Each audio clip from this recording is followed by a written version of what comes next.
नमस्कार दोस्तों, मैं हूं तेजेंद्र भारद्वाज और प्रीवियस वीडियो में हम बात कर रहे थे पोषण एवं पोषक तत्वों की, जिसमें हमने ये वर्क एंड यूटिलाइजेशन के आधार पर 4 प्रकार से वर्गीकृत कर चुके थे। जिसमें सबसे पहले एनर्जी प्रोवाइडर्स की बात की, उसके बाद में हमने बॉडी बिल्डिंग एलिमेंट्स की बात की, फिर मेटाबॉलिक रेगुलेटर्स की बात की, फिर हमने जेनेटिक कैरियर्स की बात की। उसके बाद में जो इसका सेकंड टाइप था उसकी आज बात करेंगे। उसके बाद में हम सबसे पहले पढ़ेंगे कार्बोहाइड्रेट्स के बारे में। तो चलिए स्टार्ट करते हैं न्यूट्रिएंट्स को, पोषक तत्वों को। तो दोस्तों, पोषक तत्वों का जो है लैटिन नाम उसको ट्रोफो कहा जाता है, पोषण को ट्रोफो, और पोषण का जो अध्ययन होता है उसको कहा जाता है ट्रोफोलॉजी। इस बात को भी ध्यान रखेंगे। फिर सेकंड, पहला हमने बात कर चुके थे वर्क एंड यूटिलाइजेशन के आधार पर, और सेकंड क्लासिफिकेशन दूसरे तरीके से जो क्लासिफाई किया था वो है केमिकल कॉम्पोजिशन के आधार पर। केमिकल कॉम्पोजिशन मतलब रासायनिक संगठन के आधार पर। रासायनिक संगठन के आधार पर दो प्रकार के ये पोषक तत्वों को बांटा गया है, प्रकार से बांटा गया है, जिसमें फर्स्ट आता है मेजर न्यूट्रिएंट्स और दूसरा आता है माइनर न्यूट्रिएंट्स। माइनर न्यूट्रिएंट्स इसको बोलते हैं मेजर का अर्थात स्थूल पोषक तत्व, स्थूल पोषक तत्व, और इसको कहा जाता है सूक्ष्म पोषक तत्व, क्योंकि माइनर इसका नाम है सूक्ष्म पोषक तत्व। तो जब इसकी बात करेंगे, स्थूल पोषक तत्व की आवश्यकता हमारे शरीर को सबसे अधिक होती है। मतलब मैं लिख सकता हूं शरीर को अधिक मात्रा में आवश्यकता होती है, इसकी अधिक मात्रा में आवश्यकता। और दूसरा, इनका पाचन होता है। शरीर के अंदर क्या होता है, ये जल्दी पचते हैं, या हम कह सकते हैं इनका शरीर के अंदर पाचन होता है, इनका पाचन होता है। तो बात आती है, क्या सूक्ष्म पोषक तत्वों का पाचन नहीं होता? जी हाँ, सूक्ष्म पोषक तत्व ऐसे होते हैं जिनका पाचन नहीं होता। इसके अंदर ये क्या करते हैं, ये हमारे शरीर को ऊर्जा प्रदान करते हैं, ये ऊर्जा प्रदान करते हैं। तो दो तो हमने कल बात कर ली थी, कार्बोहाइड्रेट और वसा की, जो हमको एनर्जी प्रोवाइड करती है। तो इसमें कौन कौन से आते हैं? सबसे पहले सबसे ज्यादा एनर्जी कौन देता है? हमें वसा देती है। उसके बाद में वसा के बाद प्रोटीन देता है, और उसके बाद में कार्बोहाइड्रेट देता है। तो कार्बोहाइड्रेट्स ये 3 प्रकार के स्थूल पोषक तत्व कहे जाते हैं। तो इसमें वसा की बात की थी, 9.3 किलो कैलोरी हमको एनर्जी वसा देती है, मतलब फैट प्रोवाइड करती है। प्रोटीन की बात करेंगे तो प्रोटीन 4.3 किलो कैलोरी एनर्जी हमको देती है, और कार्बोहाइड्रेट्स है वो 4.1 किलो कैलोरी हमको ऊर्जा प्रदान करती है। हमने प्रीवियस वीडियो में हम देख चुके हैं। जब माइनर न्यूट्रिएंट्स की बात आती है, सूक्ष्म पोषक तत्वों की बात आती है, तो सूक्ष्म पोषक तत्व ऐसे होते हैं जिनका क्या होता है, पाचन नहीं होता है। मतलब इनका पाचन नहीं होता है। अब पाचन ही नहीं होता है तो ये इनकी आवश्यकता क्यों है शरीर को? क्योंकि इनकी आवश्यकता इसलिए होती है, जब हमने मेटाबॉलिक रेगुलेटर के बारे में बात कही थी, मतलब उपापचयी नियंत्रक के बारे में बात करी थी, उसमें कौन कौन से विटामिन और मिनरल्स की बात की थी। तो विटामिन और मिनरल्स क्या करते हैं, हमारे जो मेटाबॉलिक एक्टिविटी है, मतलब हम कह सकते हैं उपापचयी गतिविधियां हैं, उनको क्या करता है, नियंत्रित करता है, मतलब उनको रेगुलेट करने में काम आता है। तो इनमें कौन कौन से होते हैं, विटामिन होते हैं और मिनरल्स होते हैं, मिनरल्स होते हैं और वाटर होता है। तो इस प्रकार से 6 न्यूट्रिएंट्स हो गए, वसा, protein, carbohydrates, vitamin, minerals and water. ये 6 प्रकार के जो हैं हमारे न्यूट्रिएंट्स हैं, जो कि जिनकी हमारे शरीर को बहुत ज्यादा जरूरत होती है, बहुत ज्यादा आवश्यकता होती है। अब बात करते हैं हम सबसे पहले कार्बोहाइड्रेट की, कि कार्बोहाइड्रेट किस प्रकार का जो है न्यूट्रिशन है या पोषक तत्व है, उससे कितनी एनर्जी कैसे मिलती है, उन सब के बारे में हम चर्चा करेंगे। तो सबसे पहले आता है कार्बोहाइड्रेट। दोस्तों, कार्बोहाइड्रेट के बारे में ध्यान रखेंगे। कार्बोहाइड्रेट हमने कल बात की थी कि ये हमको त्वरित ऊर्जा प्रदान करते हैं, ये त्वरित ऊर्जा प्रदान करते हैं, मतलब इंस्टेंट एनर्जी, जिसको कहेंगे इंस्टेंट एनर्जी। इंस्टेंट एनर्जी हमको कार्बोहाइड्रेट प्रदान करते हैं। और इसका जो संगठन है, मतलब रासायनिक संगठन कैसे होता है, तो हम कह सकते हैं यह है सबसे पहला पॉइंट, यह है सबसे सरलतम पोषक तत्व है। पहली बात पोषक तत्व है। दूसरी बात करते हैं कि इसका निर्माण, कार्बोहाइड्रेट का निर्माण, तो दोस्त ध्यान रखेंगे इसका निर्माण तीन तत्व होते हैं, कार्बन, हाइड्रोजन और ऑक्सीजन। ऑक्सीजन O2 लिख देता हूं। ऑक्सीजन के इनका एक फिक्स रेशियो होता है इन तीनों तत्वों का 1:1, मतलब 1:2:1 में रासायनिक संयोग से होता है, रासायनिक संयोग से होता है। मतलब इसके अंदर कार्बन का एक यौगिक, हाइड्रोजन के 2 एलिमेंट और ऑक्सीजन के 1 एलिमेंट के रासायनिक संयोग से होता है। जब इसका रासायनिक अपन सूत्र पढ़ते हैं, फॉर्मूला पढ़ते हैं, तो कार्बोहाइड्रेट का फॉर्मूला क्या होता है? कार्बोहाइड्रेट का फॉर्मूला होता है CnH2n और ON, ये इसका फॉर्मूला होता है। जब अपन कार्बन सीरीज की बात करते हैं, सबसे पहला एलिमेंट कार्बन है, कार्बन चेन की बात करते हैं, तो कार्बन चेन में eth, meth, prop, but, pent, hex, hept, इस प्रकार से ये चेन चलती है 10 तक। जब अपन अगर इसमें जब किसी भी हमको कार्बोहाइड्रेट निकालना होता है तो हम n की वैल्यू पुट करते हैं और वो हमको पर्टिकुलर मिल जाता है। जैसे ग्लूकोज की बात करें तो n = 6 रखते हैं। अगर n = 4 रखेंगे तो हमारा फॉर्मूला बन जाएगा C4H8 और O4, मतलब इसको हम कहेंगे इरिथ्रोज। और यहाँ पर जब कार्बन सीरीज की बात कार्बन चेन की बात करते हैं तो यहाँ पर इसको कहते हैं ब्यूट। फिर n = 5 रखते हैं जिसको पेंट बोलते हैं। जब n = 5 वैल्यू पुट करेंगे तो आएगा C5H10O5, मतलब इसको कहेंगे राइबोज। ये भी मतलब शुगर बन जाती है, शर्करा बन जाती है। और n = 6 रखते हैं तो इसको बोलते हैं हेक्स, और ये बन जाता है C6H12O6, तो ये बन जाता है ग्लूकोज। तो एक चीज ध्यान रखेंगे, जिसके पीछे ओज जुड़ जाए, जिसके पीछे ओज लग जाए, वह क्या बन जाता है? शर्करा बन जाती है, मतलब शुगर बन जाती है। जैसे कि इरिथ्रोज, राइबोज, ग्लूकोज, इनके सभी पीछे क्या है? ओज, मतलब जिसके पीछे भी ओज लग गया वो शर्करा बन जाती है। अब बात करते हैं इसके आगे। तो दोस्तों ध्यान रखें, कार्बोहाइड्रेट से कितनी एनर्जी मिलती है? कार्बोहाइड्रेट के एक अणु से या 1 ग्राम कार्बोहाइड्रेट से कितनी एनर्जी मिलती है? 4.1 किलो कैलोरी एनर्जी हमको मिलती है। और इसके प्राप्ति स्रोत क्या है, मतलब ये कहां से प्राप्त होता है, कहां से प्राप्त होता है, ये हम पढ़ेंगे। और सबसे ज्यादा किस में होता है ये भी हम पढ़ेंगे। तो दोस्तों ध्यान रखेंगे, अनाजों में, केले में, ठीक है, केले में, आलू में, शहद में या फलों में, शहद और फलों में, ठीक है। उसके बाद में शहद या फलों के बाद में हम कह सकते हैं चावल में, गन्ने में। इस प्रकार से ये कार्बोहाइड्रेट्स इसकी प्राप्ति के स्रोत से, मतलब इनमें कार्बोहाइड्रेट्स पाया जाता है। जब बात करते हैं सबसे ज्यादा किसमें होता है, तो दोस्तों ध्यान रखेंगे, जो शहद और फलों की शर्करा है इसको फ्रक्टोज कहा जाता है। और यह सबसे मीठा, मतलब हम कह सकते हैं सबसे मीठा कार्बोहाइड्रेट कौन सा है? शहद या फलों का, जिसको फ्रक्टोज कहा जाता है, सबसे मीठा।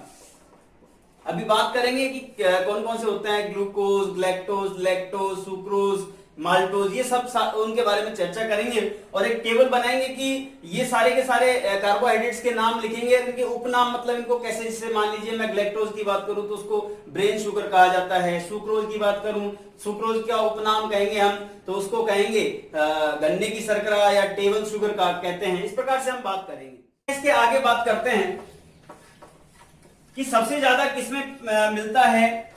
सब्जियों की बात करें तो किसमें मिलेगा, फलों की बात करें तो किसमें मिलेगा, अनाजों की बात करें तो किसमें मिलेगा। जैसे अभी हमने बात की थी इसके प्राप्ति स्रोत अनाज हैं, केले हैं। तो अगर सब्जी की बात करें सबसे अधिक जब सब्जियों की बात करें तो सब्जियों में सबसे ज्यादा किसमें होता है? पोटैटो में, मतलब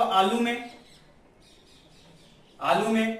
जब फलों की बात करते हैं तो फलों में सबसे ज्यादा कार्बोहाइड्रेट किसमें मिलता है? केले में। तभी तो कहते हैं ना केला खाया करो, केले में, ये फलों में मिलता है। और अगर मैं अनाजों की बात करूं तो अनाजों में ये किसमें मिलता है सबसे ज्यादा? तो चावल में। तो इस प्रकार से ये होता है। और सबसे मीठा जो होता है उसको बोलते हैं फ्रक्टोज। फ्रक्टोज मतलब फलों की जो शर्करा होती है फलों में, उसको कहा जाता है फ्रक्टोज। और यह है सबसे मीठा कार्बोहाइड्रेट है, सबसे मीठा कार्बोहाइड्रेट, सबसे मीठी शुगर, फ्रक्टोज कहते हैं। अब हम टेबल बनाते हैं और टेबल में उनके उपनाम लिखते हैं कार्बोहाइड्रेट्स के। तो दोस्तों एक बात और ध्यान रखेंगे, कार्बोहाइड्रेट्स का जो रासायनिक नाम है, यहां लिख देता हूं मैं, कार्बोहाइड्रेट का रासायनिक नाम है, रासायनिक नाम उसको कहा जाता है सैकेराइड, और इसके फिर टाइप पढ़ेंगे कि मोनोसैकेराइड क्या होता है, उसके बाद में डाइसैकेराइड क्या होता है, पॉलीसैकेराइड क्या होता है। तो सबसे पहले तो अपन कार्बोहाइड्रेट्स और उनके उपनाम देखेंगे, और यहां पर मैं लिख देता हूं उपनाम क्या क्या है। तो सबसे पहला जो कार्बोहाइड्रेट आता है दैट इज ग्लूकोज। तो दोस्तों ध्यान रखना, ग्लूकोज कहां पाया जाता है, हमारे ब्लड के अंदर, इसको कहा जाता है रक्त शर्करा, या हमारे ब्लड की शुगर, ब्लड शुगर कहा जाता है, रक्त शर्करा कहा जाता है, ब्लड शुगर। फिर दूसरा आता है that is galactose, number second galactose. तो दोस्तों ध्यान रखना, ग्लैक्टोज को हम मस्तिष्क शर्करा कहते हैं, मस्तिष्क शर्करा, या इसको कहा जाता है ब्रेन शुगर, फिर तीसरा नंबर आता है माल्टोज का, और माल्टोज अभी देखेंगे कि भाई माल्टोज कैसे बनता है, ग्लैक्टोज कैसे बनता है, ग्लूकोज से ही। जब इसके टाइप्स के बारे में बात करेंगे कि मोनोसैकेराइड में तो केवल ग्लूकोज की बात करेंगे, फिर जब इसके दो अणु मतलब कार्बोहाइड्रेट के दो अणु मिलते हैं तो डाइसैकेराइड बनाता है, बहुत सारे अणु मिलते हैं तो उसके बारे में बात करेंगे। माल्टोज जो होता है वो अनाजों में पाया जाता है, अनाजों की शर्करा कहा जाता है, अनाजों की शर्करा। फिर चौथा आता है जिसको कहेंगे लैक्टोज। तो लैक्टोज, लैक्ट से ध्यान रखेंगे, लैक्ट दूध या दही को कहा जाता है, और लैक्टोज दूध या दही की शर्करा कही जाती है, दुग्ध शर्करा भी कहते हैं इसको दुग्ध शर्करा कहा जाता है।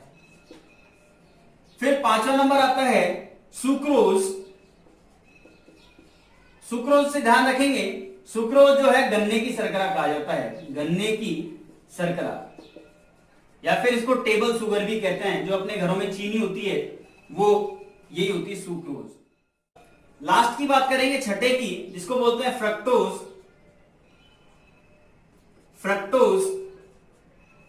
फ्रक्टोज को कहा जाता है फलों या शहद की शर्करा, फलों की या शहद की शर्करा,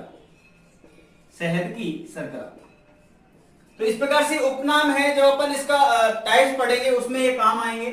तो इसलिए ये दोस्तों ध्यान रखें, ग्लूकोज को रक्त की शर्करा कहा जाता है, ब्लड शुगर कहा जाता है, ग्लैक्टोज को मस्तिष्क की शर्करा कहा जाता है, माल्टोज को अनाजों की शर्करा कहा जाता है, लैक्टोज को दुग्ध की शर्करा कहा जाता है, सुक्रोज को गन्ने की शर्करा कहा जाता है, उसके बाद फ्रक्टोज को जो है शहद या फलों की शर्करा कहा जाता है। अब हम बात करते हैं इसके आगे, क्योंकि जो एनर्जी मिलती है ग्लूकोज के सेवन से, या फिर हम कहेंगे कार्बोहाइड्रेट के सेवन से, तो कार्बोहाइड्रेट के सेवन से 4.1 किलो कैलोरी एनर्जी हमको प्राप्त होती है। और इसके साथ में एक और चीज हम बात करेंगे पोषक तत्वों में, कि किसी भी व्यक्ति को एनर्जी की कितनी आवश्यकता होती है। तो दोस्तों ध्यान रखेंगे, जब पुरुषों की बात करेंगे, पुरुषों को ऊर्जा की कितनी आवश्यकता होती है, ऊर्जा की आवश्यकता, तो दोस्तों ध्यान रखेंगे प्रतिदिन एक व्यक्ति को 3000 किलो कैलोरी एनर्जी की आवश्यकता होती है, 3000 किलो कैलोरी। यह भी तब जब विश्राम की अवस्था में हो, विश्राम की अवस्था में। और यदि वो परिश्रम कर रहा है तो उसमें 4000 किलो कैलोरी एनर्जी उसको रिक्वायरमेंट होती है। यह अगर परिश्रम की अवस्था, परिश्रम में। फिर महिला की बात करते हैं, फीमेल्स में या महिलाओं को कितनी एनर्जी की आवश्यकता होती है। तो दोस्तों यहां पर तो केवल पुरुषों की बात की थी, तो केवल विश्राम की, या तो कोई काम नहीं करेगा या काम करेगा, काम नहीं करेगा तभी तो मेटाबॉलिज्म होगा, तो उसमें 3000 किलो कैलोरी चाहिए, और यदि काम करेगा तो उसमें 4000 किलो कैलोरी चाहिए। जब महिलाओं की बात करेंगे तो महिलाओं को ऊर्जा की कितनी आवश्यकता होती है। तो दोस्तों महिलाओं की 3 स्टेज होती है। एक तो होती है विश्राम की, तो विश्राम में होती है उनको 2100 किलो कैलोरी, महिलाओं को कम होती है, मतलब तो विश्राम की अवस्था होगी। जब परिश्रम कर रही होती है तो उनको 2400 किलो कैलोरी आवश्यकता होती है ऊर्जा की परिश्रम में। और तीसरी अवस्था कौन सी होती है, गर्भावस्था, मतलब 2800 किलो कैलोरी एनर्जी जब वो गर्भावस्था होती है उनकी, गर्भावस्था के दौरान तो इस प्रकार से ये एनर्जी डिवाइडेशन है, मतलब ऊर्जा की आवश्यकता किस प्रकार से होती है। बात करते हैं कार्बोहाइड्रेट का फंक्शन, हाइड्रेट का कार्य। तो कार्य क्या होता है, एनर्जी प्रदान करना। ये हम कई बार पढ़ चुके हैं, कई बार कह भी चुका हूं, कई बार बोल भी चुका हूं, आपको पता भी है कि एनर्जी प्रदान करना होता है। लेकिन ये एनर्जी मिलती कैसे है, ये एनर्जी मिलती कैसे है, इसके बारे में हम चर्चा करेंगे। तो दोस्तों कार्बोहाइड्रेट का सरलतम रूप क्या है, हमने देखा ग्लूकोज है जिसका फॉर्मूला है C6H12O6, ये इसका सरलतम रूप है कार्बोहाइड्रेट का सरलतम रूप। और ऊर्जा कैसे मिलती है, इसका फंक्शन क्या है, कार्बोहाइड्रेट का एनर्जी प्रदान करने का फंक्शन क्या है। तो दोस्तों जब हम रेस्पिरेशन करते हैं, श्वसन करते हैं, तो हम जानते हैं कि श्वसन के दौरान ऑक्सीजन हमारे लंग्स से जो है लंग्स के द्वारा किसमें ब्लड में मिलती है, और लंग्स में भी कैसे किस प्रकार मिलती है कि लंग्स के अंदर भी छोटी छोटी ऑर्गेनाइज होती हैं, मतलब जो वो क्या करती हैं ब्लड में उस ऑक्सीजन को क्या करती हैं, घोलती हैं। ऑक्सीजन उन ऑर्गेनाइज में भर जाता है और फिर वो ब्लड के द्वारा क्या है हमारे शरीर के अलग अलग अंगों तक पहुंचती है ऑक्सीजन। और जब वो ऑक्सीजन अपने अंगों तक पहुंचती है, कोशिकाओं तक पहुंचती है, अंगों के द्वारा कोशिकाओं तक पहुंचती है, तो कोशिकाओं में क्या होता है, कोशिकीय श्वसन होता है। जब सेल्यूलर रेस्पिरेशन होता है, कोशिकीय श्वसन होता है, तो कोशिकीय श्वसन में जो ग्लूकोज होता है वह ग्लूकोज ऑक्सीजन के साथ मिलकर और फिर बाद में क्या होता है, ग्लूकोज का कैटाबॉलिज्म करता है। मतलब ग्लूकोज क्या है, छोटे छोटे अणुओं में टूटता है, और जब अणुओं में टूटता है तो क्या क्या चीजें बाहर आती हैं, जिसमें कार्बन डाइऑक्साइड, वाटर और एक ऊर्जा का फॉर्म या उसको कहेंगे एटीपी, जिसका पूरा नाम होता है adenosine triphosphate. Adenosine triphosphate, triphosphate ये ऊर्जा का एक प्रकार है जो कि हमारे कोशिकीय श्वसन द्वारा प्राप्त होती है। और दोस्तों ये कहां पर प्राप्त होती है, तो हमने कहा कोशिकाओं में श्वसन होता है, कोशिकीय श्वसन होता है जहां पर ग्लूकोज का कैटाबॉलिज्म होता है। और कोशिका, जब अपन कोशिका की बात करते हैं तो कोशिका के अंदर बहुत सारे अंग पाए जाते हैं, जैसे गोल्गी हो गया, राइबोसोम हो गया, हरित लवक हो गया, अंतःप्रतव्य जालिका हो गई, रिक्तिका हो गई और माइटोकॉन्ड्रिया हो गई। इस प्रकार से ये बहुत सारे इसके कोशिकांग होते हैं। तो जो माइटोकॉन्ड्रिया होता है, उस माइटोकॉन्ड्रिया में इस एटीपी का निर्माण होता है, मतलब एडिनोसिन ट्राइफॉस्फेट का निर्माण, मतलब इस ऊर्जा का निर्माण होता है। और इसीलिए इस माइटोकॉन्ड्रिया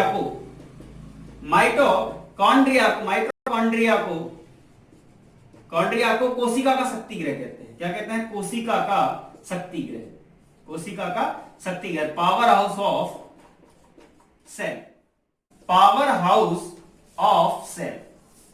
तो इस प्रकार से हम देखते हैं कि एनर्जी का क्या मतलब, ये जो कार्बोहाइड्रेट है उसका कार्य क्या है, फंक्शन किस प्रकार से करता है, एनर्जी कैसे मिलती है।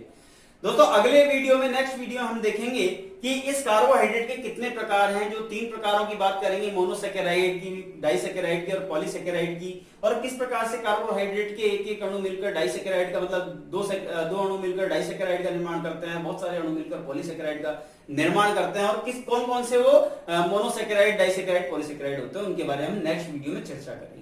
तब तक के लिए आप वीडियो को शेयर कीजिए, लाइक कीजिए और कमेंट कीजिए, और अगर आप नए चैनल पर नए हैं तो आप सब्सक्राइब कीजिए। बहुत बहुत धन्यवाद।